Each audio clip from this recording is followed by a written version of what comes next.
All right, welcome back. We're here at the EOWL Spotlight. When are we going to Coach's talk about? office. When are we going to talk about our shirts? When are we going to You talk like about our these? shirts? I like them. Liberty Wrestling shirts. All right, we got to talk about this. First of all, Coach Hadi from Liberty. He came here and he said, you guys are going to be part of this league. Let's start a new tradition. I brought you guys got a brand new Fresh Liberty Wrestling out of the bag. shirt, right out of the bag, not used. No. and so we're going to say this too. And correct me if I'm wrong. Okay, just help me out here. And excuse me, Coach, for 1 second. Okay, we had John Bird from Austin Town Fitch here, Yep. right? Did he bring us shirts? Nope. Cheap. We had Chris Canal from Columbiana. Did he bring us anything? No, I'm surprised he even wore a shirt. Okay, that's true. Well, when he came in, he wasn't wearing one. That's true. The And then- entourage. yeah, is the music. entourage, yeah. Hey, Dom Mancini came from Boardman. Did he bring us anything? No, that was disappointing. I Yeah. expect that from him. Dom, I would expect it. The other Yeah. two, no. Hacks. Hey, Steve Pitts from Canfield. Did he bring us Never anything? got a thing from him. No, Wow. never. Hey, and then I'm going to be honest with you. Max Pierce and Joe Simon, those guys don't get off the hook either, do they? No, I'd There like should- some Trip gear. Warren Tribune Warren gear. Tribune Joe's got Tribune. some nice Warren does? Tribune. Yeah. Oh, yeah. Well, he didn't bring us anything. And then Max Pierce should bring us EOWL stuff. Yeah, He's the commissioner. I don't know if I put that on him or Helm because Helm might not be allowing him to order stuff. Helm is a figurehead. Right, but Max everything he's runs got to the give the league. rubber stamp. You're right. So I'm going to say this. So what size are you? Schmedium. Okay, Last year, Steve. next year. Steve. I wasn't going to say Steve, but I have to do that. Stevie's a schmedium, and I'm an XL. And so next week we have Dave Tomato and Brett Powell coming on to talk about the history of the Right. league, and that would be Fitch and Jackson Milton's opportunity to Right. bring us stuff. And Right? err on the side of being larger. I'm not getting smaller. So, Coach, thank you for the shirts. We appreciate Yes. that. No problem. We Awesome. appreciate that. You are here, hey, having a great year. And we just want you to talk about your team a little bit. Talk about kids that stand out for you. Tell us a little bit about your season and what's been going on. Liberty Wrestling, all yours. Go ahead. Yeah, we were having a pretty good year. I mean, I guess it could always be better. Sure. Yeah. I'm sure I got a list of complaints, but we got a lot of kids that brought in young, early in junior high school and have been committed. They did some off-season wrestling for us, and Zion Matlock's having a good year. All right, 160. 160. 160. Yeah. He's having a little banged up, from the season, but Right. Mawad Elawadi, our 70-pounder's come a long way. Chris Edmonds, he's jumped between 95 and 220. And then down low, Jordan McFadden's he's had a really pretty good year. Yeah, he was in the rankings. I saw. Yeah. He was- Yeah, he jumped in there. He's still in there. He's had a little rocky road, but Sure. he's getting over it. He's an intelligent kid. He kind of overanalyzes Sure. everything. When we've got Tyler Wilson has come along at, he was wrestling 138, and then we got him down to 32, and then he wrestled 126 at the league, and he had a really nice showing at the league. Yes. And finished, I think, third. But we're excited about him. He's wrestling really tough. So, Great. and then there's those other few sleepers. But overall, we're doing a pretty good job. Great. Talk about, I think maybe just as much as anyone, you guys travel. You know what I mean? You go to so tell us about maybe a couple tournaments you've gone to this year. I think the travel's fun for the kids. I think it builds some camaraderie. Mhm. Talk about a couple places you've been, tournaments you've gone to, because you've had success everywhere you've gone. Yeah, we've been fortunate. We got a pretty good boosters association, so finances have been, have opened doors for us to do that kind of traveling. We've gone. It all started. We wanted to do something during the holidays, actually for the kids, Sure. just a way to give something to the kids. Sure. And I came across the Huron duels up by Kalahari. Oh, nice. Okay. So I said, hey Ryan, let's go to Alumni Association and see if they'll foot the charter bus and Nice. let's go to Nice. Kalahari. I said, Yeah. I want to go to Kalahari. Yeah. Forget the kids. So it kind of started that way, and we really enjoyed it because we went up there and we saw nobody that we see Right. normally. Yeah. So me and Ryan, and it's kind of goes a long way. When you're wrestling guys that you don't see every other week. Right. So yeah, we've gone there. We did that for about 3 years, and we've gone as far as Washington Courthouse, past Columbus. Wow. And we went to McLean High School this year and wrestled there in a 16-teamer.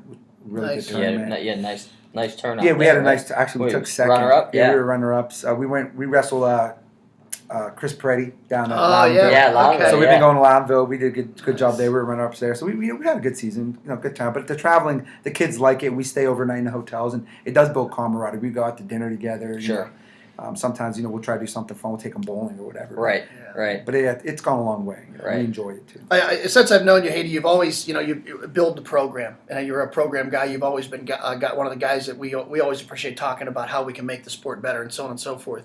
And not to put you on the spot because I think we have 20 ideas maybe. Yeah. But maybe talk about one or two things you think all of us as a sport or all of us in the OWL, what do we need to do to be better for all of our kids? Like you said, traveling outside of the area is critical for your kids, but it's also part of building a program and not having a team. Right. What do you think we can do as a collective group of EOWL coaches or wrestlers to make our kids, put them in a better situation? What do you think? Yeah, I think we talked briefly. I think a local club is really important. A lot of the high school wrestlers here, middle school wrestlers, grade school, they're traveling to Akron, Cleveland. They're going over by Pittsburgh. I know why they're doing it. I think we all understand the reason for it. I think that if we can do that here at home, we can work together to build just better programs across the board, better wrestlers. In regards to building programs, we talked before. Numbers are dwindling and it's tough, but we've got to. I think again, you got to work together. We literally run our program like a business. We send out a trifold. We do a mailer. We have an advertising campaign. And it's been effective. Right. Our numbers have really been up since we've done it. Retention doesn't. Retention numbers aren't always through the roof, but. We try. We eliminated some downloading to not burn kids out, to keep them through the program so they get through the high school program. But I think the club is important. I think that'd be big to help improve the wrestling here together. Yeah. Build some camaraderie amongst the school districts and teams. So you guys you're heading into sectionals. You go to we talked about it a little bit off camera. Probably one of the toughest D3 sectionals in the state. It has to be the toughest. Yeah, It is you now. got Rootstown. You got Rootstown. You got Tuslaw. I didn't even think about it, but Crestwood didn't end up going there, No, which but- kind of dodged the bullet there because they're a tough program too. So Yeah, you got Rootstown and Tuslaw right off the bat. They're tough. We dueled Tuslaw last year down at a tournament that we went to, dual team tournament we went to. We got beat up pretty good. They're tough across the board. Right. Even they're not good kids are good wrestlers. So it's tough in there. But then you throw those other smaller teams that us, for example, we've got. Again, the Zion Matlocks and we got Chris Edmonds, guys that we're looking forward to having at districts. Then you start plugging them all together. It's a really tough sectional. That is. It's really brutal. I mean, it's going to be tough to get into the semis, into the finals. Right there. So. It makes you also say and ask the question, and no one really answers. I think it's something we need to do better with coaches in the state.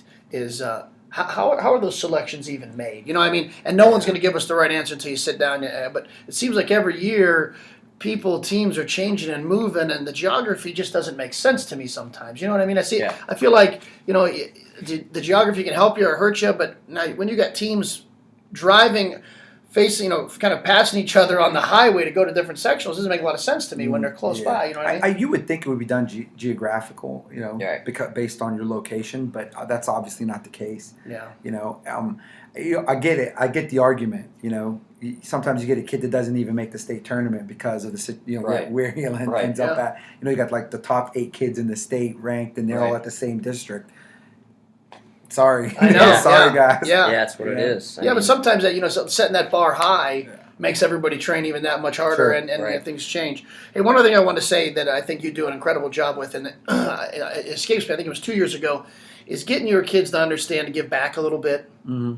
I know you guys had a program. I think it was last year or 2 years ago. I can't remember which one, but where you guys were giving back to the community. Right. Talk a little bit about that and how you think your kids handle it. Yeah, you know what? We got a mission statement at Liberty, and in that mission statement, our wrestling program, the number one priority I make very clear to all the coaches is our number one priority is make our kids better people. Right. I don't, wrestling comes down to, closer to like 5. So it's better people. Hopefully we teach them to be a better person, then become a better student, then become a better friend, and then become a better athlete. Right. Because we're a small district now, we need to share these athletes. So then wrestling becomes 5, and hopefully, that's our philosophy. And we do a lot of community service. We started 2 organizations. One's the Liberty Wrestling Green Team, and we do volunteer work on campus where we'll do mulching, planning, pruning, whatever the school Right. needs. And then we started another one called, actually, I'm not going to take Ryan Williams credit. He came up with it's Cradles for Kids. Okay. And That's the one I was thinking of. I saw it in the paper. Yeah, we do a toy drive. We raise